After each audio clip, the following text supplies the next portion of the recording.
Okay, so we just did the Museum of Freedom and the shopping, and now we're on the roof with the power armor, which is right here. It's kind of hard to see. It's right there. So what we're going to do is run up to the power armor and enter it. We don't need to put in a fusion core, and we're going to now cover slide. And we don't want to pull out our gun yet. We want to walk up this little ledge and jump over this edge right here, and then pull out our gun to cover slide. So if you have a good computer, what you can do is just jump over the ledge and pull out your pistol while you're still in first person. If you have a not so good computer, like if you're playing on a laptop like I used to, you're going to need to enter third person like this, pull out your gun, and then when you jump over the ledge, you're going to do a type of cover slide that's called third person sliding. Third person sliding is a form of cover sliding. So cover sliding is when you set up the cover slide and then you're in first person with your gun out, right? Well, it turns out having your Pip-Boy up counts as being in first person, even if you are in third person. So if you're in third person and pull up your Pip-Boy, congrats, you're now in first person. So if we're in third person with our gun out, and you double tap tab, you'll bring up your Pip-Boy and to put it away, and instead of using up all your cover slide at once, like when you pull out your gun, you actually get more distance out of it, and you can break it up into little chunks. So you can like double tap tab and you'll cover slide a little bit, and you can do it again and do it again. You don't need to limit your frame rate for this, but you can if you want. But I'll show you. Most people will be able to, like, you need a really bad computer to have to do the third person one. Actually, no, that's false. Like, you need a good computer to do the first person one. I'm not going to show you the first person one because that one's super easy. You just jump over it. Once you're over the ledge, take out your gun while you're in first person. I'll show the third person one because it's a little harder to know what to do if you've never seen it before. So I'm in third person with my gun out. I'm going to jump the ledge, jump off, double tap tab. And I'm not going to double tap tab again until I gain complete control over my character like I just did. You don't want to mash tab while you're loading. So as you can see, we just discovered Lexington, which is what we want. I'm going to hold R as soon as I load in to put away my gun. So I'm going to hold R, put away my gun. I now land and I press M to pull up the map. And I'm going to fast travel to Lexington. You want to fast travel to Lexington. Even if you land in the middle of Lexington, fast travel to Lexington because we need to place our power armor at the spawn point of Lexington. So as soon as you load in, hold E to exit the power armor, and you're going to enter first person, and you're going to run this way. You want to press the button that you have bound to frag mines to equip them. You're going to turn into Slocum Joe's. You're going to jump over the counter and maybe try and snag a coffee cup for fun and for scrap, and you're going to open this door. And if you did the first person interaction, just open it, no big deal.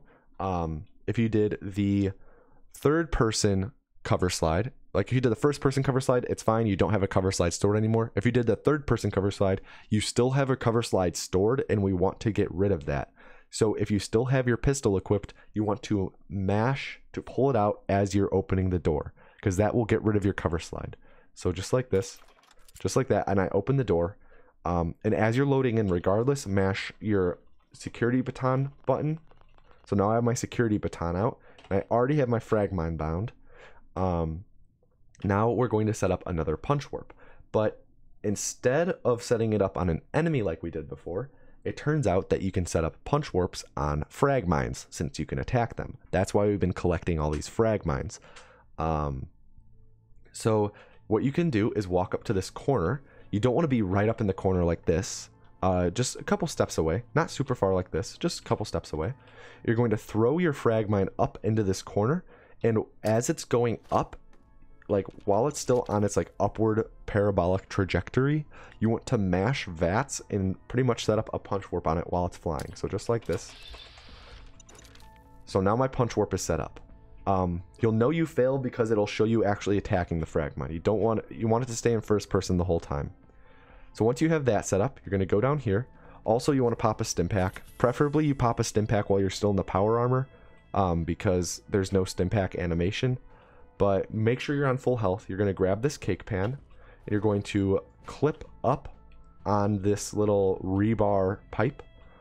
So you're just going to walk back.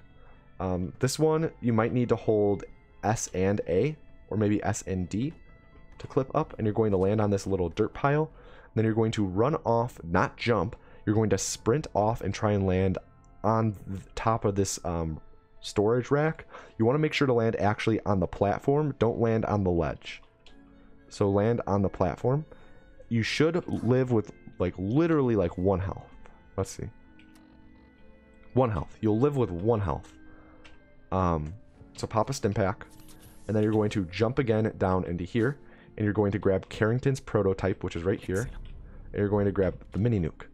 So now what you need to do is pull up your inventory, and then go over to here. If you picked up the Minuteman outfit, you bind it now. You would equip it now. Don't bind it. You equip it now.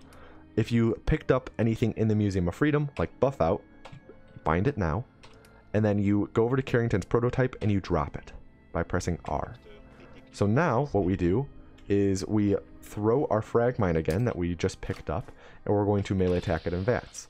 And now it'll bring us up to here. I right clicked after I teleported just to cancel the attack animation and save half a second, but now we're at the exit. Now later on, you're going to be learning of a glitch called load warping.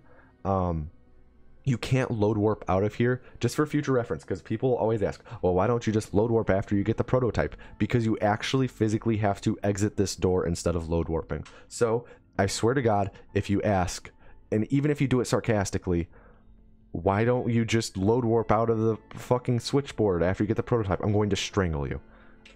Sorry, that was aggressive. Anyways, after you punch warp back up to here, just open the door, and there you go. That's the prototype. Yeah, that's where we'll leave off for this video. Just go on to the next one. The next one will be meeting the railroad. Meeting the railroad and Diamond City. There we go, yeah.